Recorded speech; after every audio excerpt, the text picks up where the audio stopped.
Plan B, you guys. Here we are again. Monday. Yeah, it's noon Pacific time. I'm working on my second cup of coffee. I am just so excited. There's so much good news. I just had to share. I'm not going to do any sharing today for the live. Usually I do live sharings, and Lordy knows I have more of those to do, but not right now. I want to share some good news. Lordy, I was so excited last night. I couldn't sleep. Too much was going around in this big old fat head of mine. I was going over my notes, and holy cannoli, it was like 2 o'clock in the morning by the time I finally passed out. It was nuts. This old lady can't do this. Not very often, anyway. So I want to share 3 things, 2 quick things, and then the third one we're going to get into deep. The first good news is I'm doing a judges conference on Giant Angoras, not this weekend, but next, and it's going to be in Ridgefield, Washington. I'm excited. I went to a few shows after I was invited, and I was starting to put my notes together and what I'm going to teach the judges. And I was asking some of the judges there at the shows, what should I share? What do you want to learn? And one guy, he told me, what do you want us to know? And that was like, oh, I didn't even think of that. What do I want them to know? Yep. Okay. That's wow. What do I want them to know? So, but if you want to talk to me about it later, send me a note, email, whatever, give me a holler and we'll chat about it. But I think it's a great opportunity because we're starting to get several giant Angora breeders. I know up here in the Northwest, and I know there's more across the country. I know you're out there. So these judges, they talk to each other. So it's pretty cool. Yeah. Oh, and I got an email last night. It's official. I've been approved to teach again at OFFF this fall, Oregon Flock and Fiber Festival. I'm only going to do 1 class. Last year I did 2. It was kind of crazy why I thought I could do 2, but I'm just doing 1, which is enough. And I'm really excited because it's something that's really passionate to me. The title of the course is From Rabbit to Mill Sorting. Oh, no, From Rabbit to the Mill. Sorting, grading Angora wool for the market and mill runs. So I've been asked that a lot. There's a lot of people doing mill runs, a lot of people having questions. They want to do their own. They want to do a co-op. What does it entail? And with Sinfully Soft, we have had for years a wool supplier program. And if I expand that, make it a class, and I'm also thinking of having like a certification process. And the reason is, last year I went to a fiber festival. Short story here, guys, and then we're going to get to the meat of this, I promise. We are all looking for Angora-friendly mills. There is such a shortage on mills, period, but mills that are Angora-friendly. Because Angora, we love it, but not everybody does. It's a challenge. We know it's awesome, and but it's a challenge to work with. So it takes special patience and special processes. And I've never milled Angora, but I do know I've talked to several mills, and it's unique. So on our search for Angora-friendly mills, the gal right across the hall from me at the vending area, she has a mill. She did Angora and refused to do Angora ever again. And my heart just broke. It just sank. It's like, oh, why? So through the weekend, we had several short discussions, and we shared some stories and whatnot. And she shared some pictures. And without me touching the fiber and knowing firsthand, I strongly believe that Angora was infested with mites from the pictures. She said that she had to clean her equipment, took her almost a week, and she swore she would never do it again. Well, I told her about my process for not only Sinfully soft yarns, but also incorporating a new certification process for wool suppliers. So if you pass my wool supplier program and get a certificate, by the time we were done, I had great news. She said, from talking to you, not only will I do your yarn, but if anybody shows me your certificate, I'll do theirs too. So, yeah, I think it's just education. So here we go. I'm going to do it at OFFF, and I'm also going to do an online course. I'll publish it probably in a few months. I'm not sure. We have a lot of things going on. We have Nationals Angora coming up in a couple of months. So that will be after that, I'm sure. But it is coming. And there'll be a certification process with it. I'm really jazzed. So those are the two big things. The third big thing, you guys, drum roll, is ARBA's new COD process. Have you read the COD, the new one? Some of you may not even know. Look, we have the new one that just came out.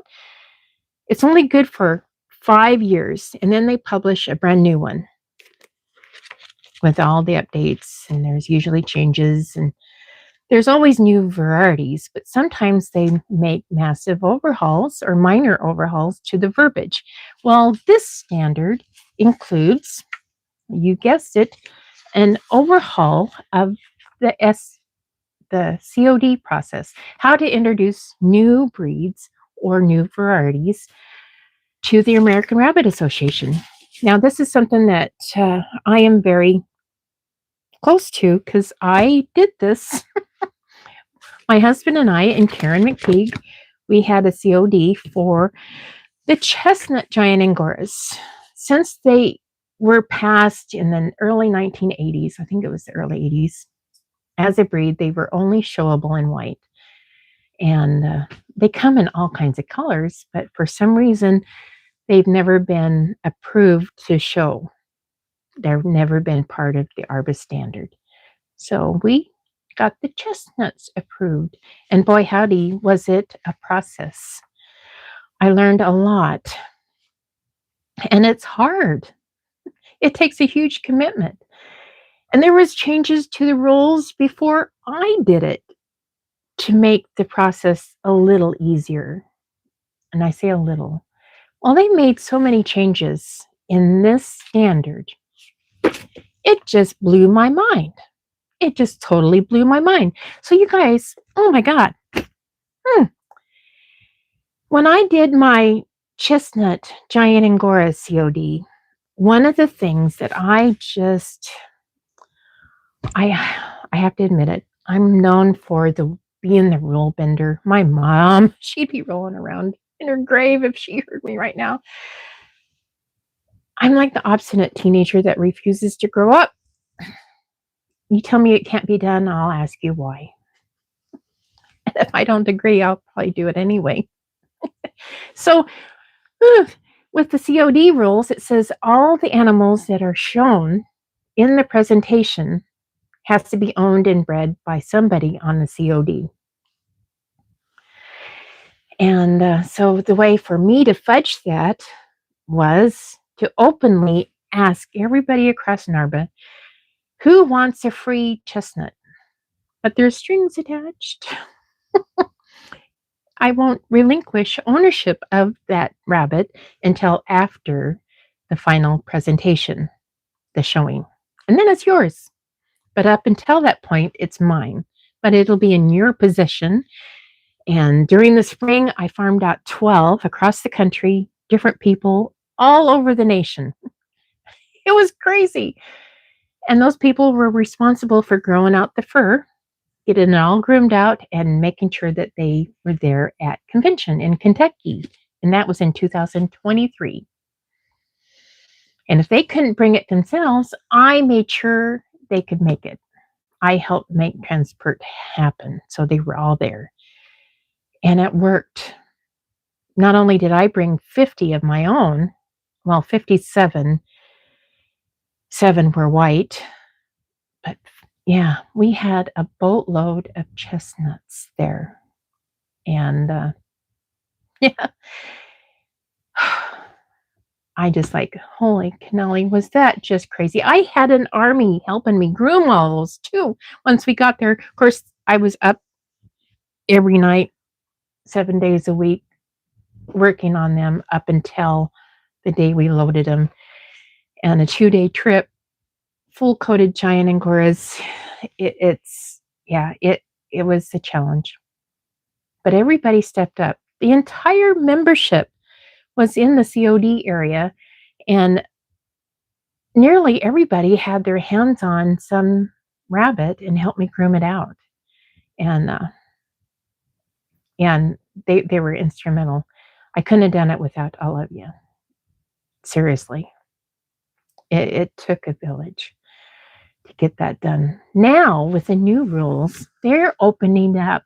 So it's just mind-blowing how bloody things have changed. They are embracing the community effort. The new COD process has just opened the door to wider than ever for breeders to, I'm trying to read this and talk at the same time. For breeders ready to dream bigger and work together. Oh gosh, see, I'm reading my notes. Little sleep, little brain power, but we're going to get through this. Before, the COD was a very tight-knit, closed, and private affair, just amongst the people on the COD. Maybe a few other close friends, but it was very tight-knit. Now it's no longer a solo journey. This is a village effort now. And everything changes. There's a whole new mindset that we need to wrap our head around. And the sky's the limit. It's just opened up everything. That's why I was so excited. Bryony and your crew, I love you guys. Thank you for doing this. It's the best thing ever. What I'm going to do is stop my jabbering. Well, not completely. I have some notes here. I'm going to step through, not in a lot of detail, but I'm going to go through what the new rules are. And you should be excited too, because I want to see, hopefully, more CODs. I have a gal that's right here, local in Washington. She has a boatload of fawns ready to hit the show table. I have other friends that, guess what they have? Silver martins. I used to have a blue silver martin, so I know they exist, but why can't we show them? Well, we have to go through the COD process. And it's not easy, but it's very doable, and especially when we create a network and work together as a team. We can do this. We can make it happen. Okay, enough of that. Okay, I've gone through this, and I'm just going to run through really quickly. But for you guys to get the details, I'm going to tell you again, get the SOP, Standard of Perfection, brand new. It was just released this year, so it's brand new. It might be spendy, but it's worth every penny.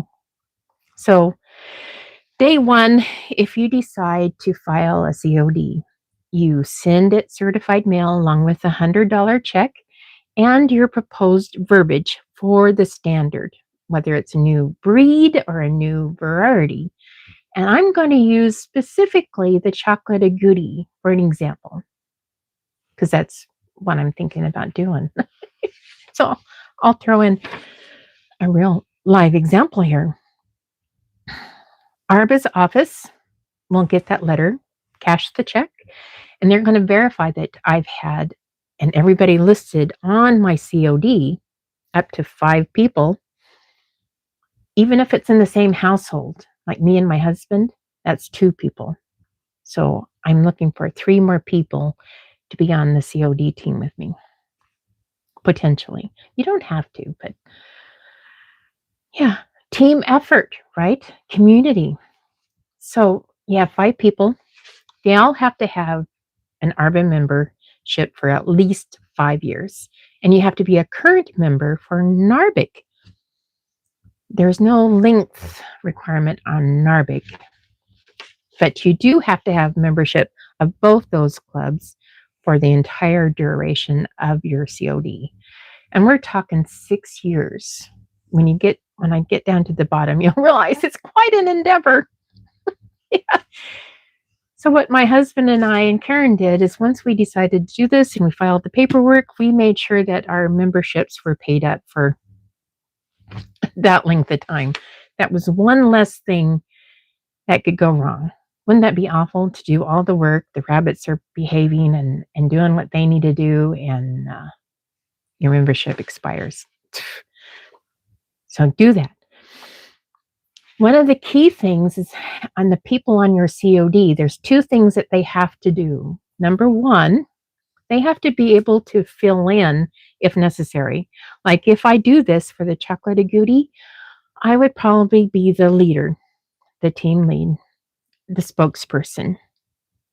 And then the other people, if I couldn't show up for whatever reason, I broke my leg or whatever, won the lottery and decided to go to Tahiti and live forever. I mean, it could happen. Probably not, but any one of those 5 people, 4 minus me, 4 people could potentially and will have to fill in for me to present at presentation time.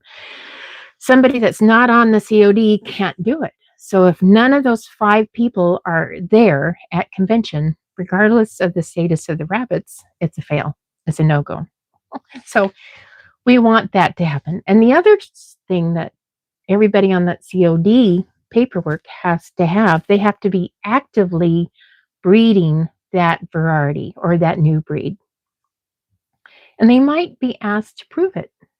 I don't know how they do that, but maybe a visit. I'd put the coffee on and we'd have an afternoon in the bunny barn, or I don't know, picture it. I don't know. But anyway, 2 things. You have to be able to show up when you have to at the convention if needed, and 2, actively help have those varieties that you're supporting. Yeah, easy peasy, right? And so after all the paperwork is done, memberships are verified. Then what they do is the applicants, that team, and the ARBA and the NARBC standards committee, there's a bunch of people. The 2 committees and the COD holder team work together to finalize the verbiage, the actual description of that new variety.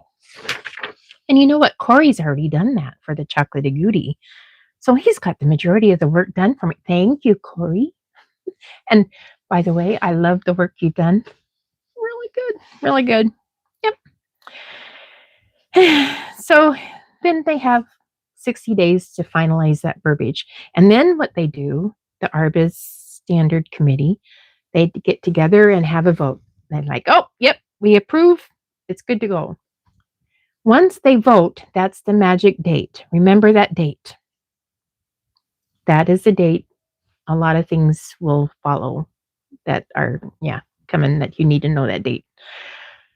From that date, you have 2 years waiting period. No matter what you do, you have to wait 2 years. I know you got all of the rabbits, you're ready to go.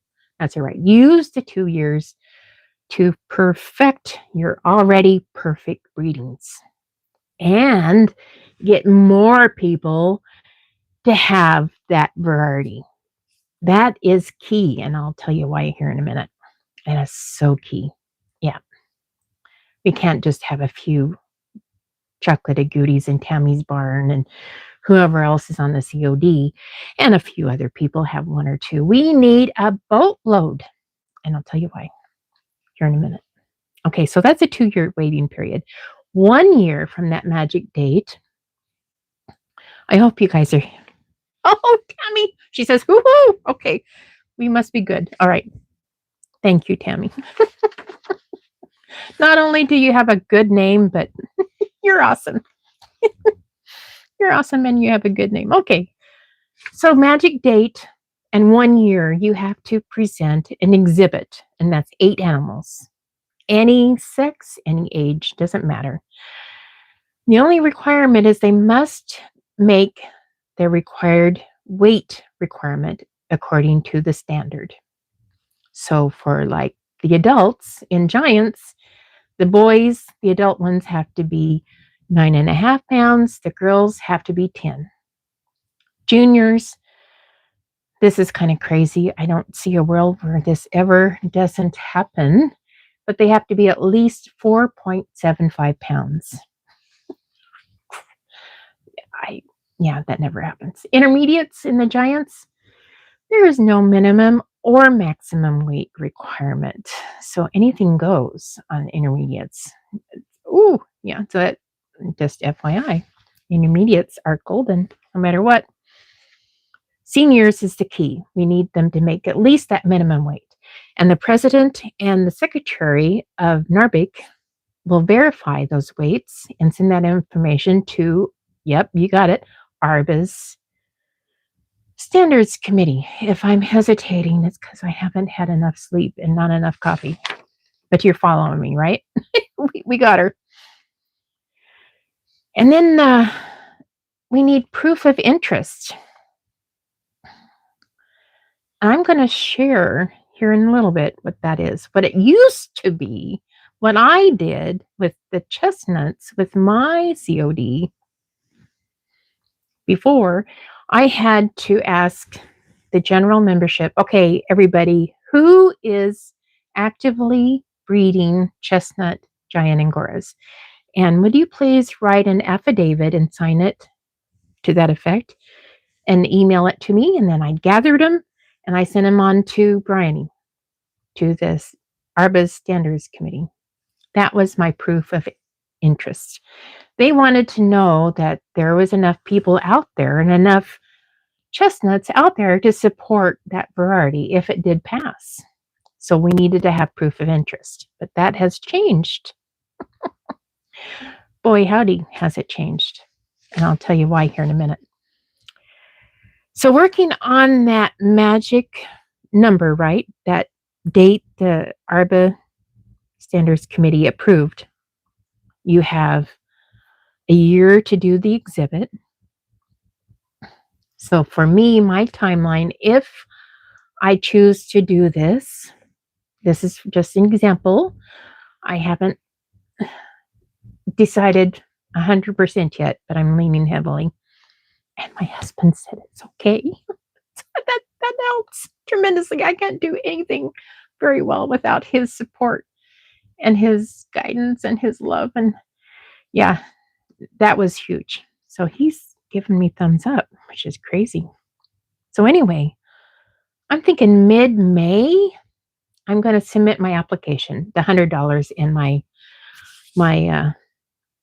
proposed standard. Yeah. So by August, all of that other stuff should have plenty of time to get done. We should have worked through with the standards committees, both of them, NARBIC and ARBA, to get all the verbiage perfected, or as close to perfection as we can get, and have a working standard.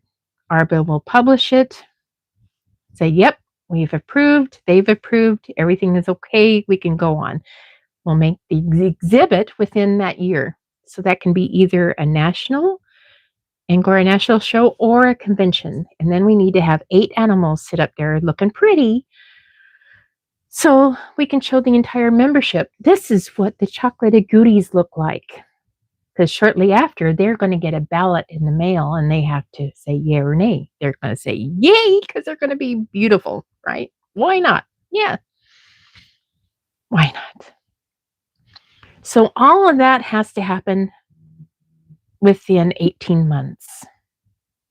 Within a year, you have to do your exhibit. And the 18 months is you have to have that ballot done and counted. Yeah. So that's a year and a half. Plenty of time, right? So from that magic date, if you get all of that done, then you go on to your first presentation. Now, this is where the community really comes in. Remember, I talked to you a little about proof of interest? I'm getting to that almost. The presentation, you have to have 12 animals. We're talking chocolate agoutis, so I'm going to stick with that. Okay, so if we have 12 chocolate agoutis, they have to have 2 senior does, 2 senior bucks, and 8 more. Any sex, any class, doesn't matter. And you know what? You don't have to have pedigrees anymore either. You just have to have information on the rabbit, who owns it, what the age is, yada, yada. Yeah, easy peasy. Back in the day, my very first presentation, the adults had to be parents of the juniors that I showed. Oh my God, what a craziness. But we did it. It was stressful because you had so many good parents, and then some parents aren't, and making sure that the good juniors were out of the ones that were good seniors. And I have gray hairs to prove that it was not an easy task, but it was doable. We did it. It was crazy. Yeah, so that's the first presentation. And also what needs to happen at your first presentation, you're at the convention, and it's like a week long, right? Sometime before Tuesday, which is COD day, the NARBIC Standards Committee needs to review your show string. And I did that, and I requested more from the committee, and they were awesome. Everybody just stepped up and did a phenomenal job. I needed their help to select my show string because I brought so many. That was for both the first and the second showing. The second showing, of course, I had a lot more, and yeah, it was kind of crazy. But the NARBIC Standards Committee will be reviewing them, and they have to submit a report to the ARBA committee before ARBA decides to go forth and do that presentation on Tuesday. So sometime within that week, that needs to happen. And which is a good thing, because you not only get more hands-on your animals, but you want to make sure they don't have any DQs and everybody's fine. So whoever you're putting up on the table, you're not missing anything. Yeah, it's crazy. Okay, so after that, the 12 animals, this is key here. The 12 animals that are selected for your show string, did you know they didn't have to be part of or owned or bred by the COD team? They can be anybody's rabbits. Anybody. So if George and Sue and Henry, they all decide to bring 3 or 4, maybe a dozen, I don't know.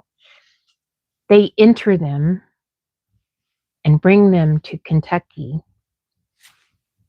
They can potentially be in the show string with their permission, obviously. We wouldn't do anything without the owner's permission. In fact, we need written permission for ARBA if that rabbit is owned by Susie or George or whoever, and Susie and George and whoever are not on the COD, we need written approval.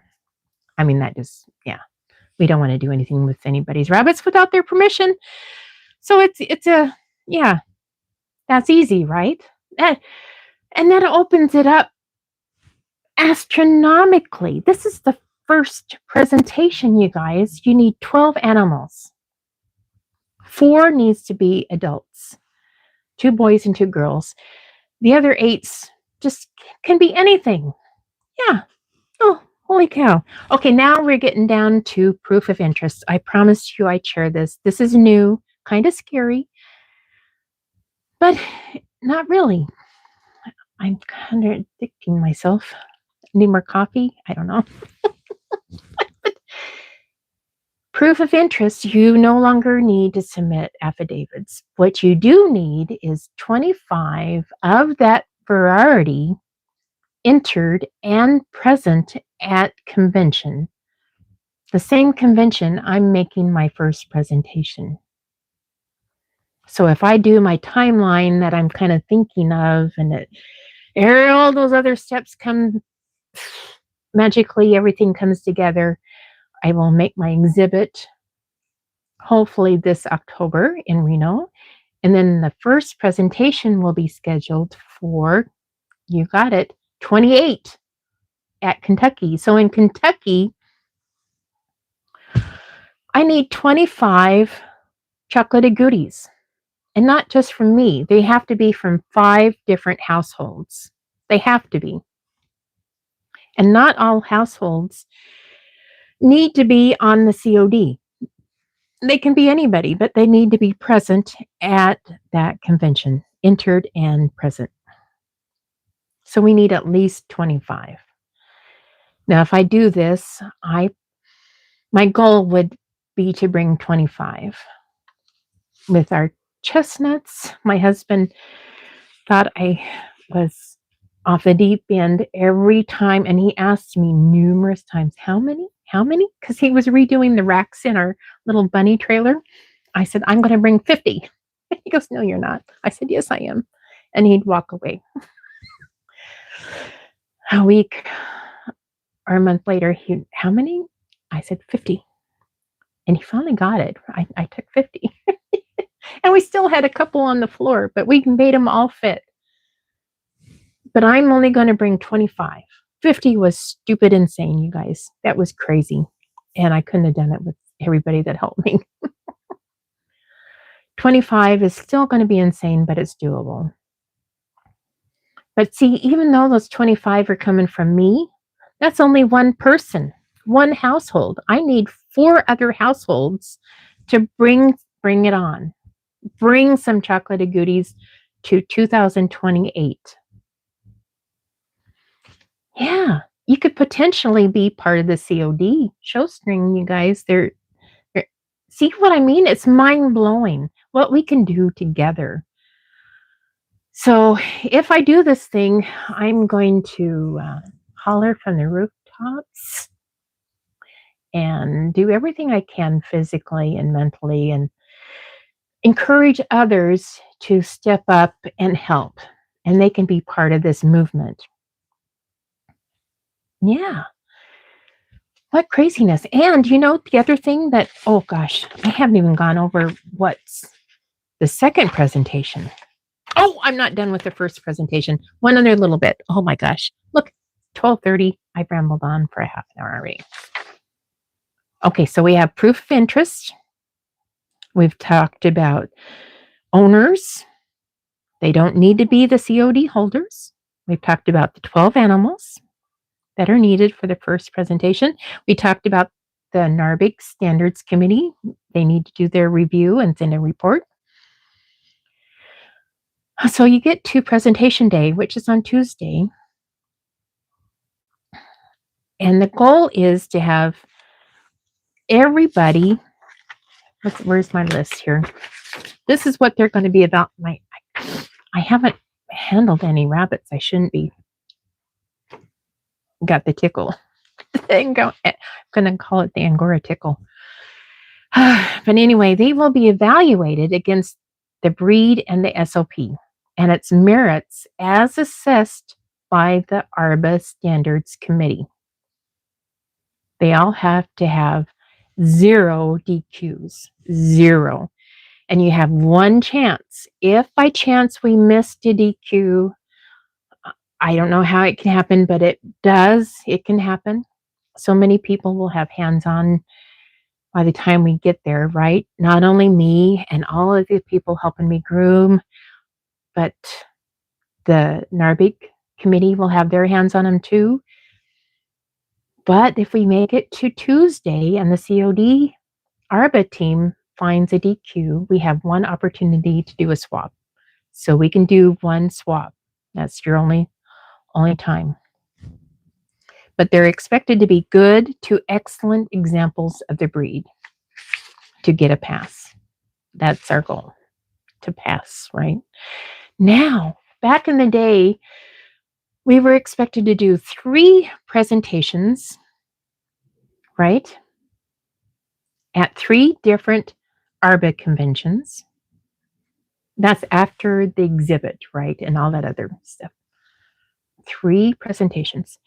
And on your second presentation, if everything is all ready to be outstanding quality, competitive at the highest level, and I mean best in show competitive. And all of the standards committee, the ARBA, they're all judges. They give all thumbs up. It's a unanimous vote. Then the third presentation was waived. And we did that. I get teary-eyed just thinking about it. It brings back memories, but it can be waived. Now, there's a huge change. These new rules, again, it's mind-blowing. Guess what?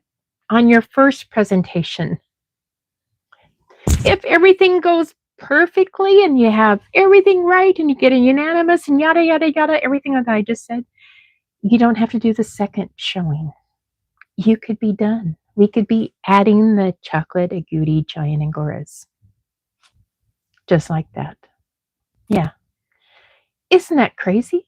So if we pull ourselves together as a community and work together and breed and share and do some more breeding and sharing and more and more and more, all of that above, yeah, the sky's the limit. And my end game here, this is the kicker. This is another part of the new rules, you guys. This is pretty cool. Did you know that if you get 3 out of the 4 varieties, let's talk about agoutis, right? Well, copper, that's another whole discussion. We will be discussing copper, but for right this minute, for right now, we're only going to talk about the other 4.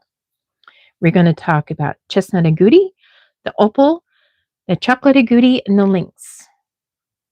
If we do CODs on 3 of those 4 and they get approved, we can have the general membership, that's NARBIC, vote in the 4th. No COD needed. Mind-blowing. And that works for selfs too, you guys. Black, blue, chocolate, and lilac. If you get 3 out of the 4 passed through the normal COD process, the new process, you guys, the 4th variety can be voted on by the NARBIC's membership. They're giving us a freebie. So I want to take it. My end game is to have all of the goodies locked and loaded and ready to show at the show table. I don't want to get in trouble if I accidentally bring a chocolate agouti, or maybe I pop in an opal or a lynx. They're all going to be in the colored variety approved for ARBA. Wouldn't that be cool? And then people are going to watch, who's this silly girl in Washington State? She did what? She's doing what? Well, I've been wanting to do blacks, or I've been wanting to do chocolates, or I know a friend of mine that has fawns. She's ready to go today. She's only waiting on her 5-year requirement to be an ARBA member, and then she's ready to rock and roll. I've got other friends that are working on, guess what? Silver martins. I bet they're gorgeous. I used to have a blue silver martin, God, years ago, but I haven't had one for a long, long time. I want one. I think it'd be cool. And if we can do that, what about blacks and browns, and or I should say browns, chocolates and lilacs? Yeah, and blues. They exist. I used to have blues, and I have tons of chocolates right now. Yeah, so they come in all kinds of colors. And then they have a third where they have a group completion. I don't know enough to this to really give you any details, but I'm just going to stir up the excitement here. Yeah, because Himalayan or pointed white, otter, silver martin, steel, gold or silver tipped, tortoiseshell and tortoise and tan. That's what it says in the standard. I don't know these colors very well. I have had steel in the past, but you can have a group as one COD in those specific instances. and they're very specific. But that opens it wide up. Holy cow, in just 10 years, we could have a whole bunch of colors in the Giant Angoras. So if you're working on another Angora or other rabbits or whatever, you might have been on the fence thinking, oh, I'll support Tammy or whoever does the COD. I might breed some when it's approved. I'm going to call you out right now and say, bull puckies, breed them now. Do what you love now and help get them improved. And get other friends to breed more and help get them improved. Let's increase our networking and work together to get these gorgeous colors out there, you guys. Are you as jazzed as I am? I'm about ready to collapse because I'm just like, I need to do some more stuff with the lambs after I'm done with you here today. I'm just really thrilled that I finally got this live done. There's a few of you out there that were able to watch me. That's cool. I know there's many more of you out there working. You have a job. You have to be there. I understand. And I will do my very best to finish this up and record it and actually publish it tomorrow morning. So you can share this with all your friends and tell them, you know what? We need to get a standard. We need to read that. And we need to think about applying. We want to do this. Now, there's a couple of caveats I want to, there's some not so good news, right? But you need to know this. It's not all sunshine and rainbows and unicorns. Well, there's a lot of that, but not all of it. So let's say if you have COD holders that have 2 attempts and you fail. At least one. You can try again. But no more than 2 attempts per try. And I'm talking per try as your first try and your second presentation. No more than 4 years. So you can't keep going on and on with that.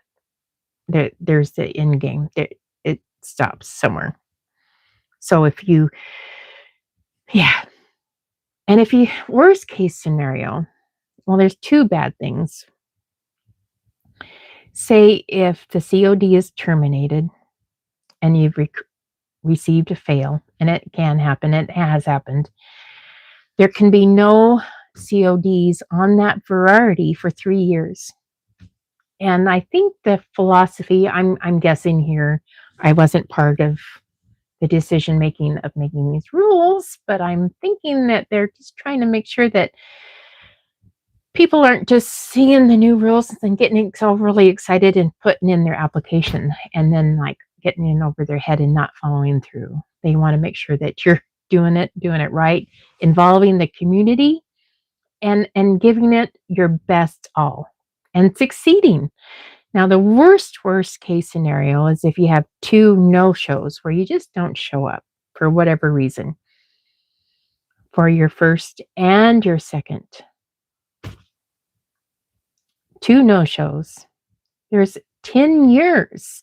Everybody on that COD can't hold another COD for 10 years. That's a long time. Yeah, so don't do that. Get yourself together, get a team, get your friends, get more than a team. Get the village. Let's get the village together and let's do this. Let's make more colored giants and let's get them accepted. Okay, I'm done. Are you guys jazzed? I see somebody's jazzed. Oh, Becky, she's jazzed too. All right. Well, I've gone on long enough. It's almost, 1 o'clock. I'm going to finish my coffee, have lunch, check on baby lambs, and you guessed it, more shearing. And I'm going to prepare my stuff for Ridgefield. That's my next, and I got to finish putting together my class for OFFF. That's exciting. Lots of great stuff. Oh, and West Coast Classic. Don't forget about that, you guys. That's in May. West Coast Classic Angora Nationals. Woohoo! All right, I've rambled on. You guys have a great day and stay out of trouble. Like my granddaddy used to tell me, honey, if you can't stay out of trouble, just don't get caught. That really wasn't very good advice to tell a teenager. Oh, have a good day. That's great advice.